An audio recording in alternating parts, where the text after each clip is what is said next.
Приступаем к замеру напряжения на четвертом блоке промежуточной частоты. У нас получается на первый приходит, а со второго и третьего у нас выход. Четвертый, пятый, шестой, седьмой — это диод с катодов детекторных диодов. Сейчас мы с вами здесь вот так, наверное, будет не очень хорошо. Ну я постараюсь все равно. Здесь я аккуратненько так сделал. Главное, не полухнул ничего. Так, приходит. Ага, супер. Со второго. Выходит, супер. С третьего. Так, ну-ка.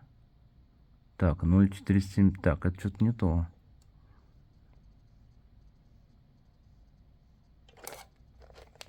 Так. Третий. Где же ты? Так. Третий.